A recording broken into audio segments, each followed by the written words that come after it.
Tapi kalau pemberian zakatnya juga berlebih kan beras itu ada jangka waktunya Iya, juga kan Mbak.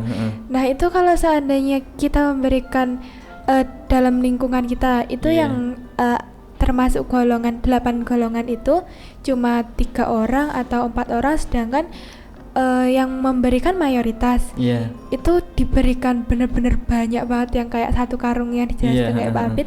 Itu nanti kalau sudah tidak bisa dikonsumsi gimana Pak? Ya gini, jadi kan sebenarnya kan untuk zakat itu kan tidak harus kemudian ketika seorang itu sudah menerima itu kemudian harus dikonsumsi sendiri, kan tidak. Bisa jadi kan kemudian dijual untuk kebutuhan yang lain, kan juga boleh. Jadi sekali lagi bahwasanya zakat itu adalah sebagai upaya untuk mengentaskan kemiskinan, termasuk diantaranya kefakiran dan lain sebagainya. Jadi sehingga kemudian ketika seorang itu menerima zakat yang jumlahnya juga cukup banyak, itu boleh kok dijual karena itu sudah menjadi haknya.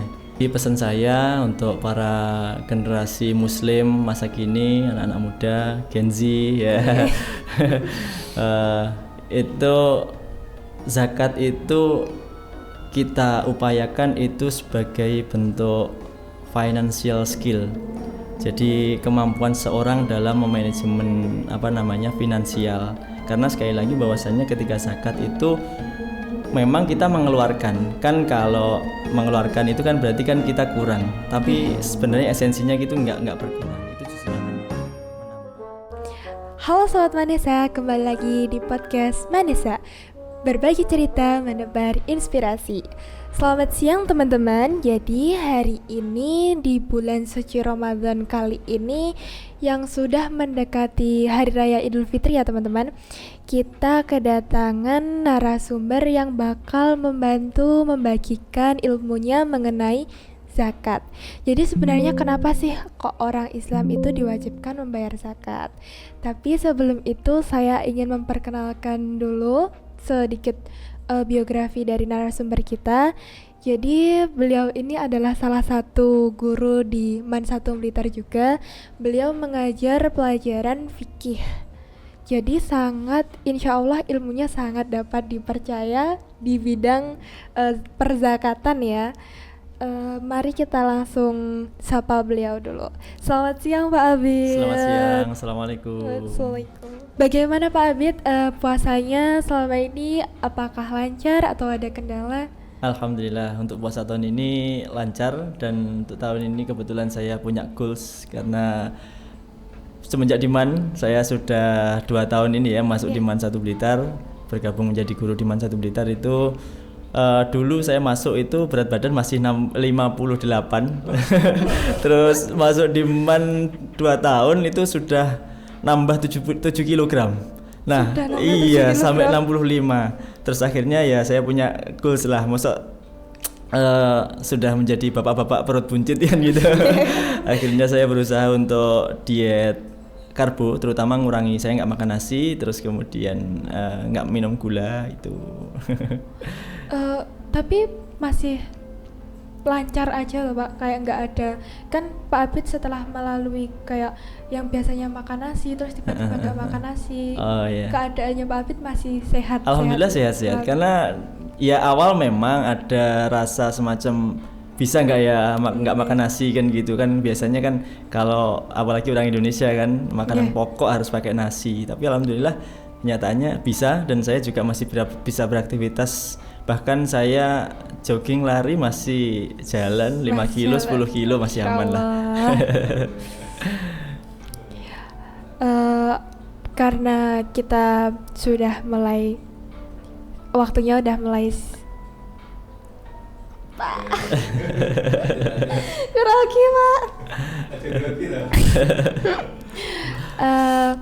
Mungkin kalau dari Ramadan sebelumnya ini Pak Abid kan baru pertama kali ini diundang di podcast Manesa ya Pak? Iya betul sekali. Kan, tadi kan Pak Abid sudah menyinggung kalau nasi itu makanan pokok.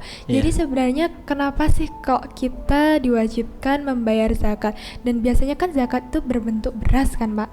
Oh iya, yang dimaksud zakat fitrah. Iya, yang dimaksud zakat fitrah. Betul. Jadi kenapa kok orang Islam itu diwajibkan membayar zakat fitrah? Oh iya.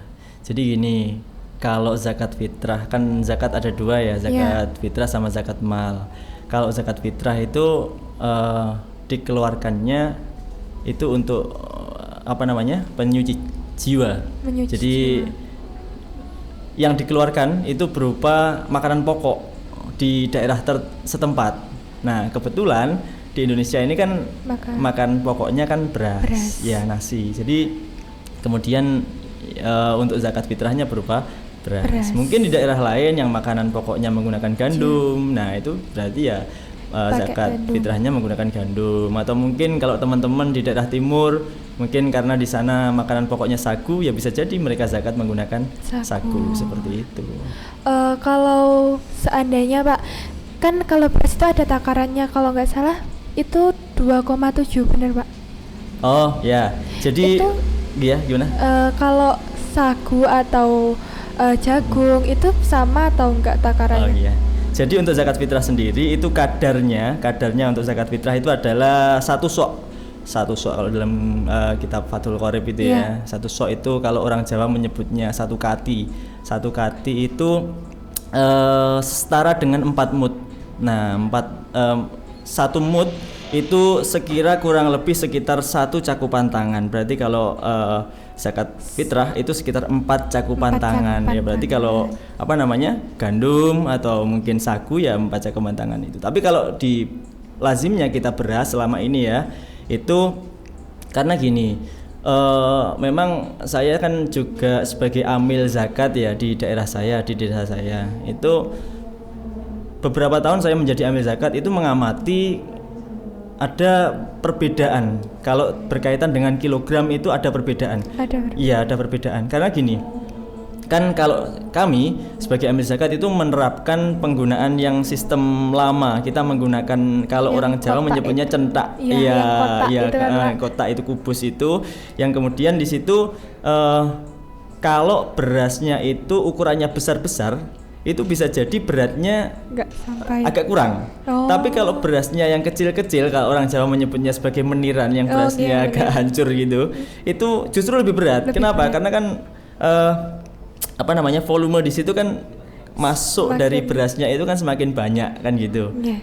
Jadi akhirnya ya diijtihadi oleh ulama, utamanya di ulama Indonesia itu sekira kurang lebih ya sekitar 2,5 kilo sampai dengan 3 kilo antara itu ya, tergantung besar dan kecilnya ukuran beras, kadang-kala seperti itu ya. Kalau dari segi kualitas itu apakah Islam itu memberikan syarat tertentu dari pemberian beras atau pembayaran zakat itu sendiri? Jadi ya semestinya yang namanya zakat itu kan ya termasuk sedekah ya. Pemberian itu kan ya sebisa mungkin yang terbaik. Tapi jika kemudian kan kalau zakat fitrah itu sebisa mungkin apa yang dimakan keseharian. Kalau ternyata kesehariannya yang dimakan yaitu misalnya kuatnya beli beras yang kecil-kecil, maksudnya yang agak, biasanya kan kalau yang meniran itu orang menyebutnya beras BS atau kualitas rendah lah. Nah itu kan juga otomatis harganya juga relatif rendah seperti itu, sehingga kemudian ya tergantung orang yang memberikan zakat atau muzakinya ini mampunya untuk membayarkan zakatnya ini kualitasnya yang seperti apa. Tapi kalau memang mampu ya sebisa mungkin ya yang terbaik untuk diberikan seperti itu. Lalu kalau tadi kan Pak Abid sempat menyinggung zakat itu kan ada dua, ada zakat mal dan zakat fitrah. Betul. Yang membedakan zakat mal dan zakat fitrah itu dari segi apa ya Pak? Oh iya, jadi kalau zakat fitrah itu berupa makanan pokok. Tapi kalau zakat mal itu zakat berupa harta. Harta dalam hari ini adalah penghasilan. Penghasilan itu kan tergantung dari profesi seseorang. Ada yang kemudian petani. Berarti nanti zakatnya zakat pertanian. Ada yang perniagaan. Ada kemudian peternak. Nah, itu berarti kan kalau zakat peternak berarti kan ikutnya zakat mal tapi di bidang peternakan. Nah, seperti itu. Berarti kalau seandainya ada kan Pak yang beberapa orang itu memberikan zakat secara langsung ke orangnya. Nah itu di lingkungan saya tuh ada yang ngasih telur, ada mungkin beberapa orang mensalahartikan malah dikasih THR, itu emang boleh Pak?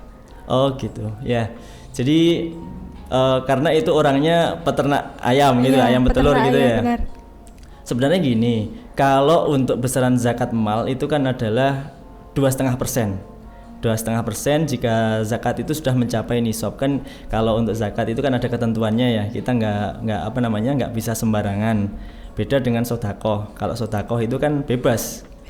Jadi kadarnya diberikan bebas, kemudian waktunya diberikan bebas, dan diberikan kepada siapapun yang bebas. Sebelum ke situ saya coba mendefinisikan dulu. Zakat itu kan dalam kitab fikih itu dijelaskan sebagai ismul akhoda syai'in maksus min mali maksus ala ausofil maksusoh li ta'ifah maksusoh. Jadi yang pertama, ismul akhoda syai'in maksus itu dimaknai sebagai suatu penyebutan untuk pengambilan tertentu. Jadi ngambil tertentu. Zakat itu dimaknai sebagai pengambilan tertentu min mali maksus, dari harta tertentu. Jadi ngambil hartanya juga sudah tertentu. Maksudnya tadi saya katakan ada zakat fitrah, ada zakat mal yang terbagi menjadi pertanian, kemudian ada zakat perniagaan, emas dan lain sebagainya, itu tadi dari harta tertentu. Ala ausofil maksusoh, kepada dengan sifat-sifat yang tertentu. Sifat-sifat tertentu dalam hal ini adalah kadar zakatnya itu. Kadar zakat. Jadi kan setiap zakat itu memiliki kadar masing-masing yang berbeda. Misalnya kayak gabah pertanian. Kalau zakatnya gabah, misalnya orangnya itu mengairi sawahnya itu menggunakan air yang beli, maka kemudian zakatnya 5%. Kalau kemudian menggunakan air hujan, maka zakatnya 10%. Nah, seperti itu. Kemudian yang terakhir adalah lito'ifah maksusoh, kepada golongan atau kelompok-kelompok tertentu. Jadi kalau zakat itu lebih rigid, aturannya lebih ketat daripada sodakoh, hibah, hadiah, dan sebagainya, seperti itu. Berarti tadi kalau seandainya dalam bentuk telur atau THR itu masih bukan tergolong zakat fitrah? Ya, jadi kalau seperti itu mungkin saya mengartikannya itu mungkin semacam kayak kalau di perusahaan mungkin CSR lah, dalam arti itu sebagai pemberian parsel kepada masyarakat. Kalau zakat semestinya penghitungannya nggak seperti itu.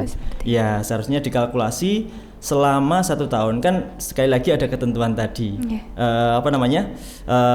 Ala ausofil maksusoh, dengan sifat-sifat yang tertentu itu salah satunya adalah adanya ketentuan untuk zakat itu harus ada nisab, batas minimal kepemilikan. Nah, batas minimal kepemilikan itu jika tidak terpenuhi, maka ya belum wajib untuk zakat gitu. Terus kemudian satu lagi ketentuannya yaitu haul, batas waktu kepemilikan. Kalau tadi nisab itu adalah batas kuantitas minimal, tapi kalau nisab itu adalah batas waktu kepemilikan. Haul tadi. Jadi harus dimiliki selama 1 tahun. Nah, kayaknya kalau dibagi-bagi berupa telur itu kayaknya mungkin parsel deh, bukan zakat ya. Bukan zakat. Iya, betul. Kalau seandainya di lingkungan, tadi kan Bapak sempat menyinggung tentang golongan orang yang mendapatkan zakat. Itu kira-kira dibagi berapa jenis Pak, dan yang rata-rata di lingkungan kita itu yang dikasih kira-kira termasuk golongan yang mana? Oh gitu, oke. Jadi dalam pembagian zakat, lito'ifah maksusoh tadi untuk golongan atau kelompok-kelompok tertentu itu sudah dijelaskan dalam Al-Quran di dalam surat At-Taubah ayat 60. Bismillahirrahmanirrahim. Innamas shadaqatu lil fuqara'i wal masakini ila akhirih. Jadi ada 8 golongan atau 8 asnaf yang berhak untuk menerima zakat.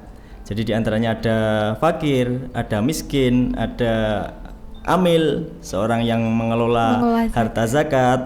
Lalu kemudian ada mu'alaf, orang yang baru masuk Islam karena imannya masih lemah, sehingga kemudian perlu adanya semacam solidaritas sosial dari masyarakat muslim itu untuk menguatkan imannya biar dia itu merasa terperhatikan lah seperti itu. Jadi seorang yang mu'alaf itu perlu diberikan zakat. Terus kemudian rikob itu adalah seorang hamba sahaya, kalau dulu dikatakan sebagai budak sekarang masih ada nggak ya? Oh ya, hasil apa namanya ijtihad ulama kontemporer itu menyebutkan budak itu sekarang masih ada. Masih ada. Itu adalah orang-orang yang korban human trafficking. Ya, perdagangan manusia itu bisa dikategorikan sebagai kalau menurut apa namanya pandangan ulama kontemporer, fikih kontemporer itu adalah orang-orang yang menjadi korban human trafficking, perdagangan manusia, itu bisa dikatakan sebagai budak. Itu bisa diberikan zakat, itu bisa. Terus kemudian ada gorim itu orang yang memiliki hutang. Orang yang memiliki hutang itu dalam hal ini hutang yang untuk kebutuhan hidup loh ya, maksudnya bukan hutang yang untuk gaya hidup. Paham kan ya, bisa membedakan ya. Hutang yang untuk kebutuhan hidup itu berarti ya kalau nggak hutang dia nggak bisa makan, kalau nggak hutang dia nggak bisa memenuhi kebutuhan-kebutuhan yang primer seperti itu. Bukan yang hutang tapi untuk beli mobil, hutang untuk KPR rumah lah, itu yang nggak termasuk dalam kategori gorim di sini. Itu nggak masuk untuk nggak bisa diberikan nggak bisa diberikan zakat. Kalau seperti itu orang semua kalau sekarang kayaknya rata-rata ngaku gorim, dan kayak akhirnya nggak ada yang berzakat nanti akhirnya. Semua ngaku bahwa semuanya punya hutang kan gitu. Jadi nggak termasuk di situ. Kemudian fisabilillah, orang yang berjuang di jalannya Allah, ya bisa jadi ini maknanya luas sebenarnya, termasuk orang-orang yang menegakkan agamanya Allah, misalnya kayak syiar dalam hal ini orangnya memang dalam hal pekerjaan itu sedikit kurang jelas lah, bisa dikatakan seperti itu, tapi dia hanya fokus kepada menyebarkan agamanya Allah. Itu bisa juga diberikan zakat. Terus kemudian yang terakhir adalah Ibnu Sabil ini adalah seorang misalnya orang yang dalam perjalanan jauh lalu kemudian dia kehabisan bekal. Nah, seperti itu, seorang musafir. Seperti itu. Lalu yang membedakan fakir sama miskin itu apa, Pak?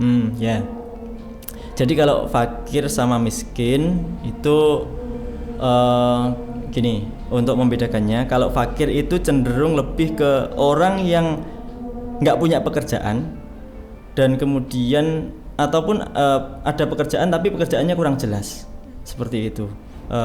Yang gajinya nggak tetap kayak dan itu misalnya gini, kalau kemarin guru saya dawuh itu gini, ketika seorang itu misalkan dalam satu hari itu kebutuhannya 50.000, kemudian penghasilan dia itu kurang dari setengah dari kebutuhan hidupnya, misalnya kurang dari 25.000, maka yang seperti ini dikategorikan sebagai fakir. Kalau miskin itu hampir sama, jadi memiliki keterbatasan dalam hal pekerjaan, misalnya dia tidak memiliki pekerjaan yang tetap, kadang ada yang nyuruh, kadang tidak, dan sebagainya seperti itu. Tapi untuk penghasilannya misal tadi 50.000 itu ya lebih dari separuh, tapi masih kurang, seperti itu. Masih kurang. Nah, itu dikategorikan sebagai orang yang miskin, seperti itu. Dan rata-rata yang diberikan zakat di Indonesia itu dari 8 golongan itu yang paling banyak yang mana, Pak? Kalau yang paling banyak gini, saya akhirnya sedikit cerita ya terkait dengan pengalaman saya menjadi amil di masyarakat di desa saya itu sekarang untuk mencari mustahik atau golongan penerima itu agak susah sekarang. Susah. Iya, karena gini, rata-rata dikatakan nggak mampu tapi rumahnya juga sudah bagus-bagus, meskipun kelihatannya kayak pekerjaannya juga nggak begitu jelas, tapi kenyataannya dia motornya juga bagus misalnya, seperti itu. Jadi ya agak susah. Tapi ya sekali lagi bahwasannya ketika di masyarakat kita diberikan amanah, kita sebagai amil untuk mengelola zakat, pasti kita upayakan, meskipun ya mungkin ada sedikit kesalahan, tapi yang jelas ketika kita sudah mendapatkan SK sebagai amil, maka kemudian ya kita berupaya untuk kita dapat melaksanakan amanah dari masyarakat, dari muzaki yang menitipkan kepada kita. Jadi kita ya cari mana masyarakat yang memang benar-benar kelihatannya sangat butuh. Kalau dulu masa kecil saya dulu pernah diminta untuk membantu ambil zakat. Jadi anak-anak kecil dulu kan biasa tuh main di masjid gitu. Itu diminta untuk ikut membagikan. Nah, itu rata-rata dibagi rata. Dulu ya waktu saya kecil seperti itu. Akhirnya kemudian ya karena kita sudah paham, kita sudah ngaji kan seperti itu. Akhirnya ya kita pilih karena sekali lagi bahwasanya kita sudah diberikan amanah kepada masyarakat untuk dapat menyalurkan zakat itu, ya kita harus benar-benar selektif. Bahkan ketika mungkin satu rumah itu diberikan katakanlah 1 karung beras, itu pun nggak masalah kalau memang benar-benar itu benar-benar orang yang tergolong dalam 8 asnaf itu. Jangan terus kemudian kita ini harus habis lalu kemudian kita bagikan ngasal, misalnya dibagi rata dalam satu masyarakat, itu semua rumah dikasih, nanti akhirnya tidak tepat sasaran kalau seperti itu. Tapi kalau pemberian zakatnya juga berlebih kan, beras itu ada jangka waktunya juga kan Pak. Nah itu kalau seandainya kita memberikan dalam lingkungan kita itu yang termasuk golongan 8 golongan itu cuma 3 orang atau 4 orang, sedangkan yang memberikan mayoritas itu diberikan benar-benar banyak banget, yang kayak 1 karung yang dijelaskan kayak Pak Abid. Itu nanti kalau sudah tidak bisa dikonsumsi gimana Pak? Ya gini, jadi kan sebenarnya kan untuk zakat itu kan tidak harus kemudian ketika seorang itu sudah menerima itu kemudian harus dikonsumsi sendiri, kan tidak. Bisa jadi kan kemudian dijual untuk kebutuhan yang lain kan juga boleh. Jadi sekali lagi bahwasanya zakat itu adalah sebagai upaya untuk mengentaskan kemiskinan, termasuk diantaranya kefakiran dan lain sebagainya. Jadi sehingga kemudian ketika seorang itu menerima zakat yang jumlahnya juga cukup banyak, itu boleh kok dijual karena itu sudah menjadi haknya. Lalu kemudian misalnya digunakan untuk modal usaha. Maka sekarang sudah banyak sekali gerakan-gerakan itu zakat mengarah kepada zakat produktif, di mana ketika seorang itu mendapatkan harta zakat itu kemudian tidak mengarah kepada yang konsumtif tapi lebih kepada produktif, sehingga kemudian sekarang banyak sekali lembaga amil zakat itu memberikan zakat berupa kalau bisa dianalogikan itu semacam memberikan kail, bukan memberikan umpan. Kalau diibaratkan orang mancing, jadi diberikan alat untuk kemudian dia itu bisa mengembangkan dirinya sesuai dengan kemampuan kompetensinya. Jadi bukan kemudian diberikan umpan yang kemudian dimakan habis, nanti ya dia tetap menjadi golongan orang yang fakir atau miskin itu tadi. Nah, maka kemudian banyak sekali yang sudah sekarang mulai mengarah kepada zakat produktif, di mana ketika amil itu menerima dana zakat, itu kemudian diberikan berupa skill, keterampilan, diberikan modal, diberikan misal dibukakan lapak seperti itu. Lalu kemudian ada pendampingan di situ. Kemudian pendampingan bagaimana biar orang yang dalam kategori miskin ini kemudian bisa terentas dari kemiskinannya, untuk kemudian yang awalnya dia sebagai mustahik, kemudian suatu gilirannya nanti dia bisa menjadi muzaki, seperti itu. Berarti kita itu dalam artian memberikan zakat itu untuk membantu orang yang termasuk 8 golongan itu menjadi orang yang bisa memberikan zakat. Jadi semacam kesolehan sosial lah. Membantu sesama muslim gitu ya Pak. Kalau dalam lingkungan kita kan hidup bersama-sama nih Pak. Terus seandainya kita berniat langsung memberikan zakat itu secara langsung ke orang yang memang menurut kita tuh bisa diberikan zakat itu, tapi beberapa orang itu ada yang tersinggung, justru tersinggung karena diberikan zakat. Menurutnya dia mampu, tapi di mata kita itu kita cuma berniat membantu gitu loh Pak. Jadi memang sebaiknya kalau memang dia, karena gini, amil itu kadangkala adalah orang yang memang secara profesional dia ditunjuk atau kemudian dia mendapatkan pelatihan untuk menjadi seorang amil, tapi di sisi lain mungkin dia kurang paham terhadap kondisi sosial masyarakat di situ, sehingga kemudian kurang informasi itu akhirnya bisa jadi untuk pentasarufannya menjadi kurang tepat. Tapi kalau memang masyarakat itu mengetahui bahwasannya di lingkungannya itu ada orang-orang atau golongan yang memang benar-benar dia berhak untuk menerima, nggak ada masalah, dan itu malah lebih baik ketika zakat itu diberikan kepada orang yang benar-benar dirasa dilihat kurang mampu atau termasuk ke dalam 8 asnaf tadi, seperti itu. Jadi nggak ada masalah, boleh untuk diberikan langsung kepada yang bersangkutan. Meskipun ya memang karena sekali lagi tadi ada stigma termasuk diantaranya fakir, miskin dan lain sebagainya, yaitu berarti kita dalam mentasarufkan itu kita dengan bahasa yang sopan, dengan bahasa yang halus, dengan bahasa yang kita tidak bermaksud untuk menyinggung seperti itu, karena ya ini sebagai bentuk kewajiban saya sebagai muzaki harus menyalurkan zakat saya, kemudian panjenengan karena saya memandangnya mungkin kurang mampu, tapi nggak usah perlu disampaikan, jadi mohon maaf ini menyampaikan zakat dari saya, seperti itu. Kalau memang beliaunya berkenan ya alhamdulillah, tapi rata-rata kok berkenan sih, iya berkenan untuk menerima. Karena itu ada beberapa orang di lingkungan saya itu yang emang langsung memberikan gitu loh Pak, langsung memberikan ke orangnya, dan ada mungkin salah satu atau beberapa dari mereka itu merasa mereka masih bisa gitu loh Pak. Oh iya, ya gini. Jadi sebenarnya kan kalau diberikan secara langsung itu malah justru lebih baik sebenarnya. Kenapa kok seperti itu? Karena tadi yang pertama sekali lagi beliau yang lebih mengetahui secara langsung kondisi sosial ekonomi masyarakat di sekitar situ. Lalu kemudian yang kedua nanti akan mendapatkan fadilah silaturahim kan. Nah seperti itu, akhirnya kan bisa berinteraksi, berkomunikasi. Nah itu kan pasti akan menjalin ukhuwah Islamiyah yang sangat bagus di situ akhirnya, seperti itu.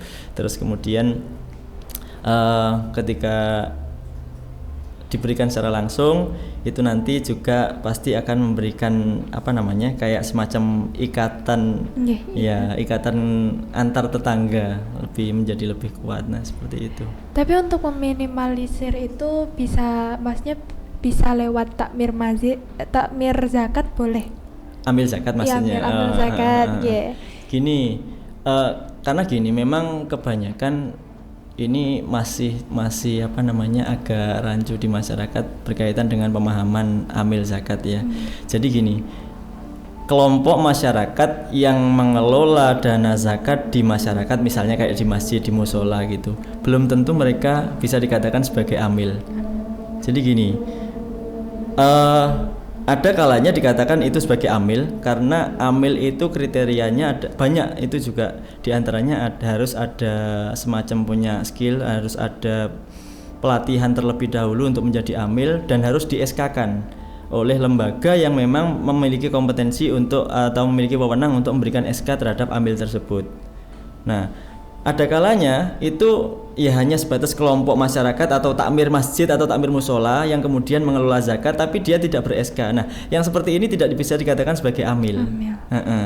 Nah, amil ini panitia zakat ini kalau misal mohon maaf dalam segi pengelolaan zakatnya itu tidak tepat, ya bisa jadi mohon maaf akhirnya kemudian mengakibatkan zakatnya para muzaki itu menjadi tidak sah. Makanya sekali lagi saya katakan tadi, kalau memang si muzakinya ini tahu bahwasanya di masyarakat atau tetangganya itu ada yang memang layak untuk diberikan zakat, lebih baik untuk diberikan. Tapi kalau memang mempercayakan, misalnya nggak punya waktu, mempercayakan kepada amil zakat, maka pastikan dulu amil zakatnya ini benar-benar ber-SK. Nah, amil zakat sendiri ini terbagi menjadi dua. Ada amil zakat, lembaga amil zakat, sama yang satu badan amil zakat.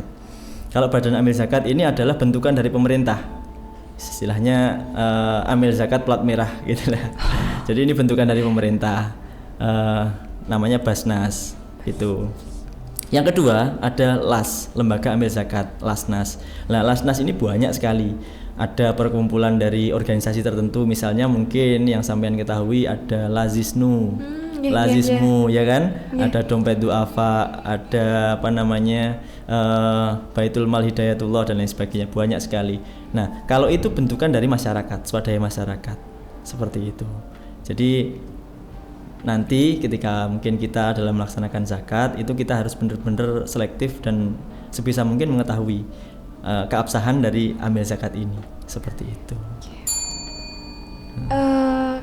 Kalau kita tadi kan sudah membahas amil zakatan, itu kalau kita sudah sebagai amil zakat, semua orang di daerah kita itu udah benar-benar memberikan zakat semuanya sudah mampu memberikan zakat. Itu apakah boleh diberikan di luar lingkungan itu? Oh, boleh. Jadi prinsipnya ketika menyalurkan zakat itu yang penting kita memberikan zakat itu memang benar-benar tepat sasaran. Kalau masalah tempat nggak ada masalah dimanapun. Bahkan misalnya orang di luar negeri, misalnya menjadi TKI. Nah, di sana kan juga akan susah misalnya kalau dia akan menyalurkan secara langsung zakatnya. Maka boleh untuk kemudian nitip zakat kepada saudara atau keluarganya yang berada di Indonesia, seperti itu. Boleh. Kalau gitu kita masuk ke sesi pertanyaan yang ada titipan dari Sobat Manesa ya Pak. Seandainya nih, jika kita waktu memberikan zakat kita mengalami musibah kayak terbakarnya harta kita, kayak berkurangnya harta kita, terus tiba-tiba kita nggak jadi bisa memberikan zakat, padahal kita aslinya orang mampu, tapi pada saat itu kita sedang mengalami musibah, itu apakah masih diwajibkan bayar zakat? Oke, jadi kalau itu zakatnya berupa zakat mal, kan sekali lagi bahwasanya harta itu harus dimiliki mencapai nisab. Kemudian milik utam, di antaranya kan itu milik penuh.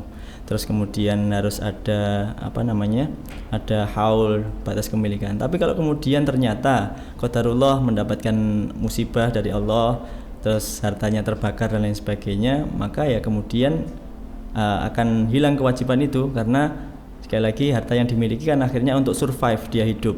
Nah, seperti itu.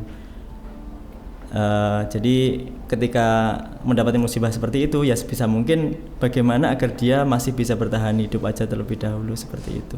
Berarti udah nggak diwajibkan bayar zakat? Iya, untuk sementara, karena tadi meskipun awalnya menjadi orang kaya, lalu kemudian kebetulan kok mendapatkan musibah. Maka ya sebisa mungkin harta yang dimiliki yang tersisa mungkin, atau mungkin malah sama sekali tidak tersisa, yang akhirnya yang awalnya menjadi agnia, orang kaya maksudnya, tapi karena ada musibah itu tergolong menjadi mustahik, menjadi fakir atau miskin kan, bisa jadi ya akhirnya kan malah tidak wajib zakat, tapi malah berhak untuk mendapatkan zakat, seperti itu. Lanjut ke titipan pertanyaan yang kedua. Zakat itu lebih baik diberikan secara langsung atau melalui takmir panitia zakat? Oh ya. Jadi seperti yang saya sampaikan tadi, bahwasanya ketika memang si muzaki ini tahu bahwasanya di masyarakat sekitarnya atau tetangganya itu memang benar-benar masuk dalam kategori itu 8 asnaf tadi, ya monggo silahkan. Bahkan itu lebih baik, karena sekali lagi untuk memperkuat silaturahim, ya kan, mendapatkan fadilah silaturahim, kemudian memperkuat ukhuwah Islamiyah, hidup bertetangga dan sebagainya. Tapi jika kemudian dia merasa bahwasannya nanti jika dia berikan kepada seorang itu takut nanti nggak sah, misalnya karena dia kayaknya si orang itu banyak utang, tapi kita juga nggak tahu utangnya kayak gimana kan gitu. Kalau memang nggak yakin, ya lebih baik, lebih amannya kalau kita lewatkan di amil zakat. Terus kalau dari saudara kita yang ada di Palestina itu, apakah masih tergolong orang yang wajib memberikan zakat Pak di dalam keadaan dan kondisi yang seperti itu? Iya, jadi kalau memang kondisi seorang itu tidak memungkinkan untuk kemudian mengeluarkan zakatnya, kan sekali lagi bahwasanya zakat itu kan salah satu bentuk ibadah yang horizontal. Kalau puasa, sholat dan sebagainya itu kan lebih ke aspek dimensi ibadah yang vertikal ke atas, hablum minallah. Kalau zakat itu lebih ke aspek horizontal, hablum minannas. Sehingga kemudian jika dia memang dirasa dia itu kemudian menjadi tidak mampu. Karena sekali lagi bahwasanya ketika zakat itu adalah kelebihan harta.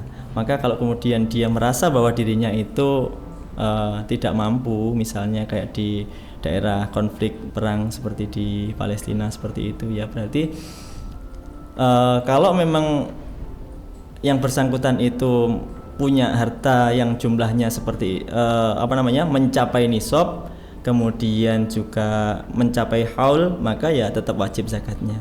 Tapi jika kemudian tidak mencapai itu, ya berarti nggak wajib zakatnya, seperti itu. Baik, mungkin dari Pak Abid sebagai generasi muda juga bisa berbagi ilmunya, memberikan pesan dan kesan untuk para generasi selanjutnya dalam pemberian zakat mengenai perzakat-zakatan gitu. Oke, jadi pesan saya untuk para generasi muslim masa kini, anak-anak muda, Gen Z ya, itu zakat itu kita upayakan itu sebagai bentuk financial skill. Jadi kemampuan seorang dalam memanajemen finansial. Karena sekali lagi bahwasanya ketika zakat itu memang kita mengeluarkan. Kan kalau mengeluarkan itu kan berarti kan kita kurang. Tapi sebenarnya esensinya gitu enggak berkurang. Itu justru akan malah menambah. Itulah adalah janjinya Allah. Ketika kita mengeluarkan harta kita, karena dalam harta yang kita miliki itu terdapat hak milik orang lain, sehingga kemudian kita harus mengeluarkannya. Salah satu tujuannya adalah tazkiyatun nafs, mensucikan jiwa, mensucikan harta, seperti itu. Jadi pesan saya kepada anak-anak muda sekarang, ayo mulai sekarang zakat itu sudah bukan hanya sebatas tanggung jawab orang tua, tapi kita sebagai generasi muda kita juga harus mengkampanyekan bahwasannya negara-negara Islam itu banyak yang kemudian menjadi negara maju karena zakat, utamanya zakat produktif. Sehingga kemudian kita itu bisa kan kalau muslim itu sebisa mungkin itu berlomba-lomba dalam kebaikan. Dalam arti kita itu bekerja sama dalam bidang kebaikan, lalu kemudian mengembangkan dari zakat yang sudah dikelola itu untuk kemudian menjadikan perekonomian Islam ini menjadi lebih berkembang. Bukan terus kemudian enggak lah, kayaknya itu kewajiban orang tua saya enggak. Gitu. Nah, nanti kalau misal kita sudah memiliki penghasilan sendiri, ya kita kampanyekan bahwasanya zakat itu sangat penting, utamanya adalah untuk keberlangsungan kehidupan sosial. Nah, seperti itu. Oke, itu tadi pesan dari Bapak Abid. Jadi untuk sobat-sobat Manisa, mari kita mulai menyisihkan harta kita sedikit untuk mulai berzakat sendiri, dan juga menyinggung tadi pesan dari Pak Abid, zakat itu niatnya memberi bukan mengeluarkan, karena dari Allah pasti memberikan balasan. Sekian, jadi itu tadi ya Pak perbincangan kita pada siang hari ini.